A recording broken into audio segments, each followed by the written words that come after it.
All right, hello everybody. So this is my first choice seminar. So sorry if I mess up a little bit, but so this choice seminar is going to be on how to use Edpuzzle and uses of it, basically, as well as I wanted to slip in FlipGrid just so it fills more time, and also this would be great for especially distant learner teachers or hybrid teachers who want to get to know their distant learner students a little better, or even when or if we go full distance, then that might be a good option too for as far as like verbal responses. But I do have two little things that are fun and helpful that I use all the time. First off, this is a little side note. So if you like these slides, so these slides are really fun and cool. I get them for free. It is a free site. It's legit.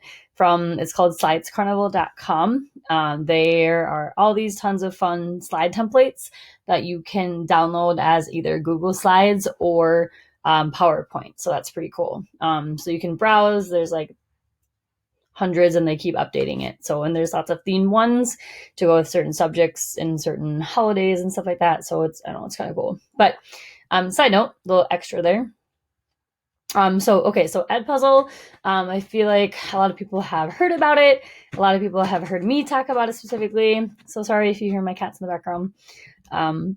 But okay, so here are the great things that I like about it. So it's Google Classroom compatible. So it literally links right to Google Classroom essentially, and I'll show you how that works in a second here.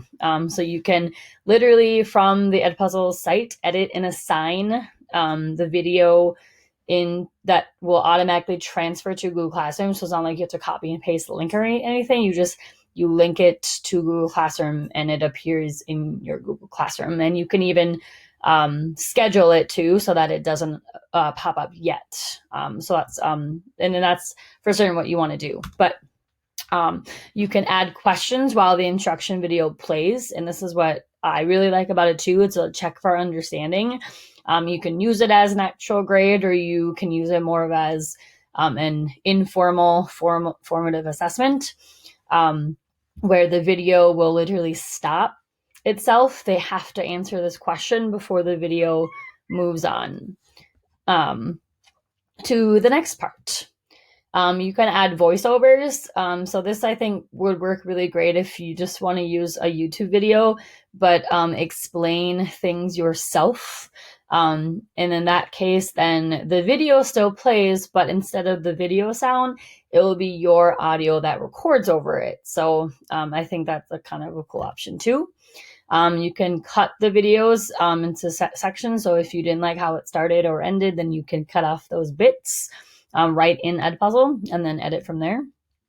It prevents skipping. So you can turn on the prevent skipping option when you assign it to students. It means they literally cannot skip ahead anywhere until they've completed the entire video. And then once they've completed the entire thing, I believe they can go back and see it again. You can track, this is what I love about it. So you can track student progress, as in, did they really watch it? Okay, because we know a lot of students have told us, sorry, I'm just gonna move myself over slowly. A lot of students have said that they have watched the video and yet, there's no proof or evidence of it. So, you can literally track every single student that you would assign it to, how much they watched, what percentage they have watched, and then obviously as well as how well they did on the questions. But I really like seeing, and I mean, one, if they opened it, it says the date they opened it and started it, and then again how much percentage that they have watched.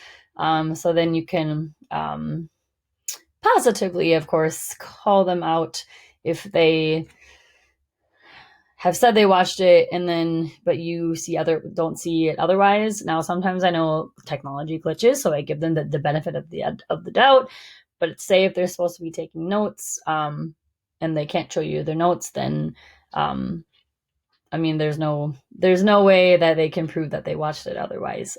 So then you can kind of walk it through with them too, if they don't get how to use it. But so far, students have been able to figure it out. And then lastly, so grading in Edpuzzle auto transfers to Google Classroom if you have the questions. So, I mean, whether you're taking the grid or not. So what it does is, I mean, you will have to take like how many points you want each question to be and transfer that to the Google Classroom document. So that way it equally transfers. Otherwise, if you put in 10 points, but it only has 5 questions, then each question will be worth half a point. So then it does the math for you and how many points that would be. And you can always update that in Google Classroom, and then it will just change the math. So, and then all you would need to do in Google Classroom is just obviously, click return to students. Sorry, that was redundant there, not return, but return to students to return it. But otherwise, as long as you are putting in the answers or grading their short answers, then it will automatically transfer into Google Classroom where they can see their score. And I believe they see, if it's a multiple choice question, they can see the answer right after they answer it. So that way they can see instantaneously if they were right or wrong. Just some cons, I guess. There weren't really too many. I guess, again, sometimes it can be glitchy for some students. I think like 1 per grade. I had one student already this year who said she wasn't able to get into it, but then I just, what I did, I mean, we tried telling her to restart it. She said she did. And then next I just video chatted with her, and I had her screen share with what she saw. And then we were able to troubleshoot, and she basically was able to make it work. And we don't really know how it got to work, but it worked. So then, and I think sometimes if they it does save their progress if they want to start it and come back to it. But, and I guess some students, if they go back to watch it again, it might not stop for all the questions apparently, but I'm not sure if that's just a single case. But so sometimes there can be some glitches, which is why I can give students the benefit of the doubt. If they did watch it all the way through, but it's not showing up on my end, then I just ask them to show me the notes basically. So the free account version only gives you 20 videos maximum right now. There is an unlimited option if you want to sign up individually, but also school districts can sign up, so that way all of the teachers with our school emails can have the upgraded option of unlimited videos. However, even, I mean, with the free account still, you can delete videos. So if you have a video every day for 20 videos, that's 5 weeks. You could, in theory, delete the previous, say the first weeks of stuff, and then it will open up more space for you. Yes, that would delete the progress, but at least you still have the video in case someone still, for some reason, needs it. You still have some file of it or link to it. All right, so I'm kind of going to show you how to use it now. So you just go to edpuzzle.com and it will essentially, bring you to this, and you would want to sign up if you don't already have an account. And obviously you're a teacher. I already have an account, so I'm just going to log in here.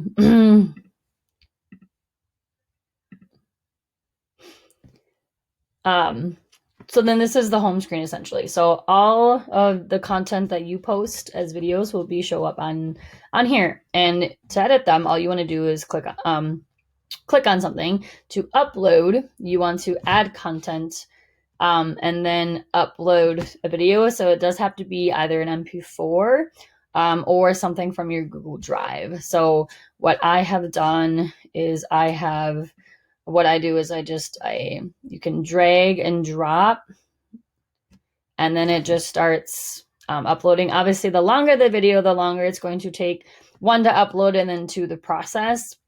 So I'm just going to open up a new site here.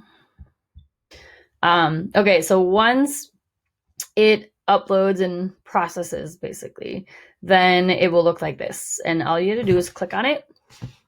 And then down here are your options. So if you like it as is and you don't want to add any questions, you can still do that. All you have to do is just click assign, and then basically you can just track to see if they watched it. However, I like to add questions in, not only because it helps pause the video, especially when I'm doing a note slide, and then it can automatically stop for them. They answer a question and then they move on. So to do that, you want to click on edit. And so here are your options to cut, voiceover, and then add questions. So here's your cutting options, and it took me a little while to figure this out. But so this is like your whole thing. So basically whatever's highlighted is what is going to be your video. So then if you know you want to just chop off the beginning, then you just slide it over. If there's a specific chunk, then you use this bar right here. So then you move this bar and then you click add cut, and then it will split it for you.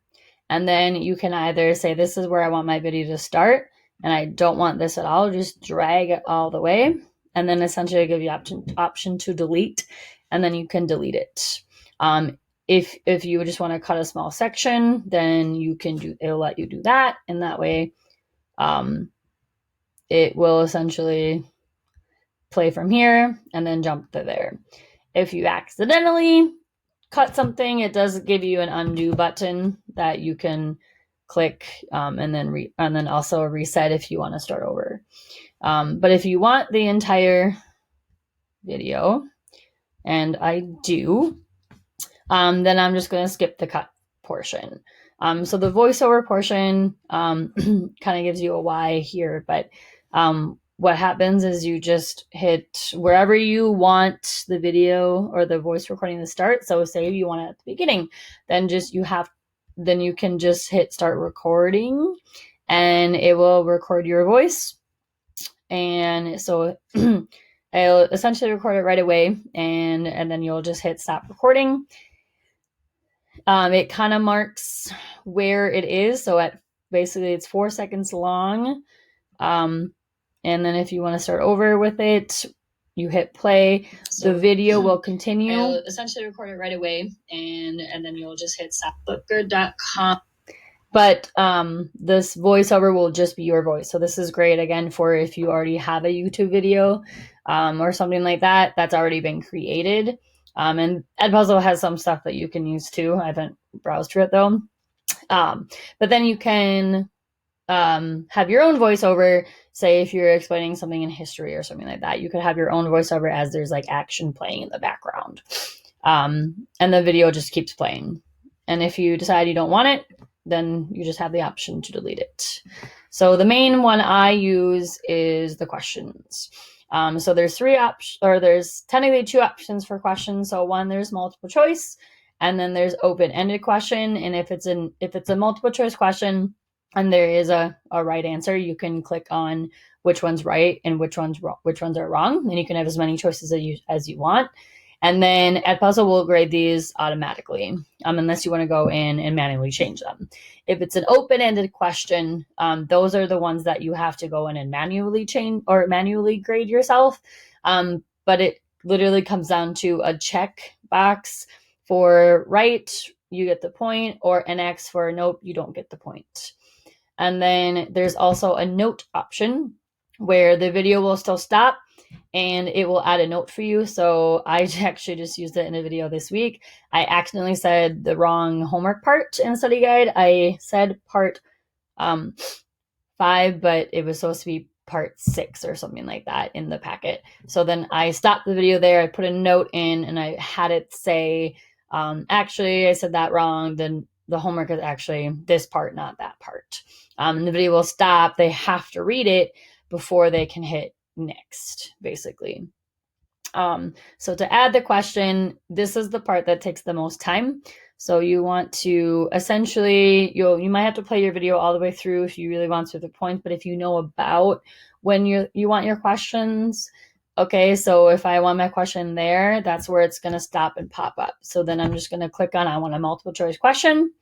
You do have a ton of options to bold, italicize, underline, exponents and everything like that. You could insert links as well for them to click on if you want. and photos technically as well. But otherwise, here's where you type your question. Here's where you type your answers. If you only want 2, then it's just going to be, one of them's right, one of them's wrong. And you can also add another choice if you want them to have more options. And I think you can kind of have as many as you want. I'm sure there's a cutoff, but I haven't reached it yet. So that's multiple choice. You can always, if you change your mind, switch it. You know what? I want this to be an open-ended question. So then it'll change open-ended. You just type your question there, and then it'll leave a little type box for them to type in. You type your question, and then you just hit save, and then the video will hit continue, and then you can continue it. If you want to edit the question, so this is the question marker here. You can click on the question. Oh, sorry, this is the question here. So this little teardrop thing, you can edit it or you can delete it if you decide that you don't want to use it anymore. This obviously is only going to work if you. And then obviously the note option here. This is again whatever you want the note to say, or if you want a photo to pop up, they will also pop up and stop the video. So essentially, that is how you creates and edit something in Edpuzzle. So now once you are done, you click on, and basically once you are finished, you can still edit it, but once you assign it, you can't edit it anymore. So you want to make sure before you assign it, it's exactly what you want it to look like.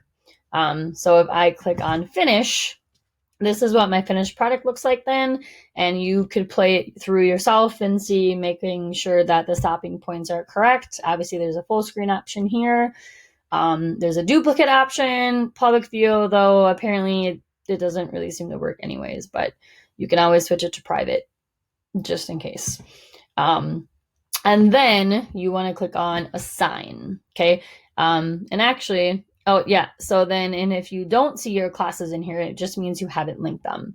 So then you want to add a new class. No, you don't want to do that, my bad. That is just a regular, like a separate Edpuzzle class. So we need to link here. So under my classes is where up here is where you want to add your Google Classroom class. So then you click on here, add a new class, click on Google Classroom, and then you just checkbox the ones that you want to add, and then you import them. So mine's already imported, so I don't need to do that. So then back to the content here. My content is where you're going to find your own content. So here's my video here. So now I'm going to assign it. So now here is where your imported classes are. You want to check the box to make sure everything pops up. So this is when the start date is when it's going to be live and accessible to them. So if I don't want this to post until tomorrow, okay, or next week, and then you can also change the time down here. Okay, so I want it at 8 a.m. Okay, then we hit save. Okay, when is it due? Okay, I want it to be due Monday night. It's automatically going to choose midnight. Okay, I'm fine with that. Save. This is your prevent skipping. So if you turn that off, they can skip through the video. If you turn it on, that means they cannot skip through and they have to watch all the way through. If you wanted to actually post on Google Classroom, you have to click this button. Now, if you forget to click it, there's another way to do it, and I'll show you in a second here. So say I forgot to click this one on. So I'm just going to hit assign, and then it will assign it, but it's not going to pop up in my Google Classroom until you post it on Google Classroom. So here's that other option in case you forget. So I'm going to post on Google Classroom. And then once it's posted, you can go to your Google Classroom under classwork and you will see it at the top. And because I scheduled it, it's going to be the gray and it's not going to be under a topic. So this is where I can go and edit it. So then now I can edit my title. I can put in directions. Here's what they're going to click on. I can add anything else to it and assign everything as I normally would, and then just schedule it essentially. If I decide that I don't want it anymore, you can delete it in here, but you can also delete it in Google Classroom. So now that I've assigned it, I'm going to go to my classes. And then it's going to be under upcoming assignments. So I'm going to click on there, and then I can delete it from here too. All right, so then it's deleted. Okay, so once they start answering questions, so this will pop up if you had any to grade yourself. So this will be found under the My Classes option here. And then there'll be, if you have separate classes, they'll all be here. So all I have to do is click on the video, and then it says 4 answers to grade. Now, I just kind of want to show you what the tracking looks like here. So this is a list of every student in my Google Classroom. So you can see the red means essentially 0%. So you can, in last watched, never, not turned in. So this is, did they hit that turn in button on Google Classroom? It tells you when they last watched it. So this percentage here is not their grade. It's how much percentage have they watched. So this person has watched 10% of the video. And then this is more their, that's more their grade. That is technically out of 100. So then if you want to look at a specific student's stuff, you can click on just them, and then you can look at just their answers to see how they did. And then this is also where you can manually grade as well. To go back, just click on the title of it as well. And then you can edit the name here as well. But so if you have stuff to grade, you just click on the answers to grade, and you can hit yes, that's correct, check, or no, that is incorrect. And then it kind of just pops up for you. So you kind of just stay at the top. And I'm like, yep, okay, that's good. And then you just keep going until they're all in, and it automatically transfers to Google Classroom again. As far as the grades, you just have to return it to the students. So that's essentially Edpuzzle. It's pretty cool. I really like it. Again, more so to see who is watching the videos. And also the question part of it. Those are the two that I use the most. So, I hope you like it. And lastly, and I'll kind of go through this a little bit quicker, but so FlipGrid is more of it's definitely Google made. It's a video response essentially. So if you want to go for more of a verbal response, so students record themselves verbally answering a question on a video that they create. You can control the posting, meaning that you can say it's only for you and it's not gonna post to the class board, or it has to go to you first before you post, or it just posts right to it after they record, and then everyone can see it in the class. And if you want students to see the responses, students can also reply to each other's videos, and I think you could probably set up also controls where you have to see the reply first before it posts, but I haven't tried that yet.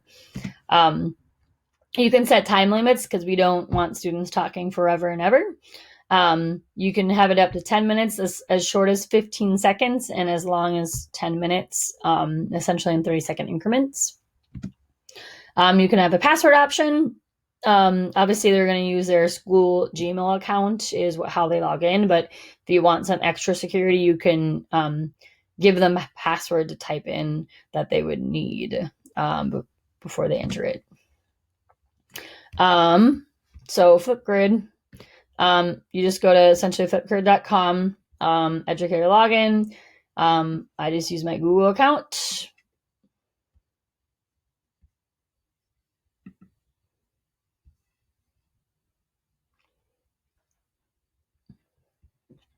And then once I'm logged in, so this is the one I already have. So you want to add a topic, and you just type in a topic.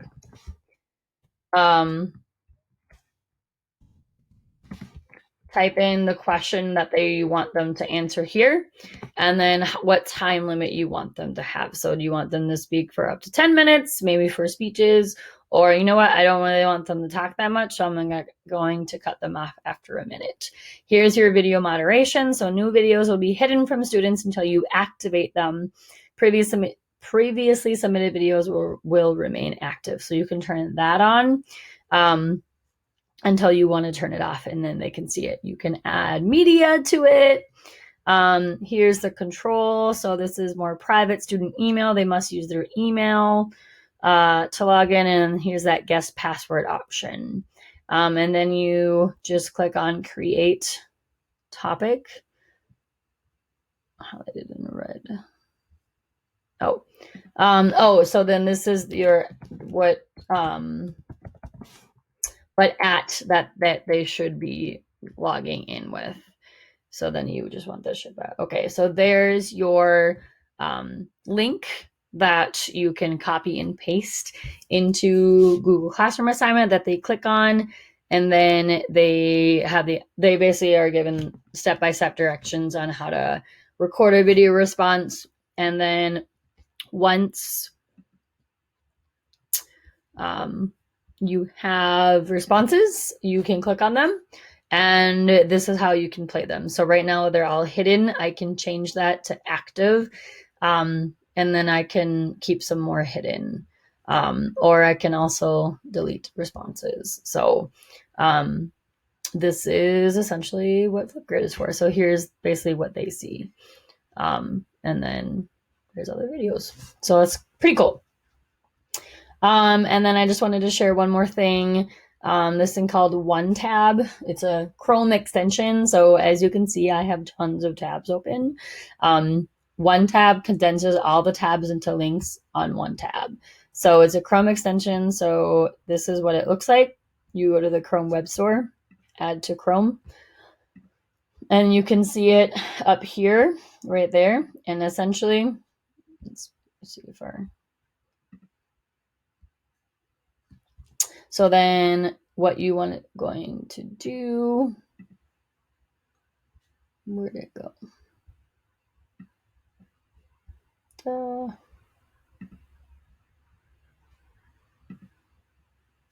Shoot.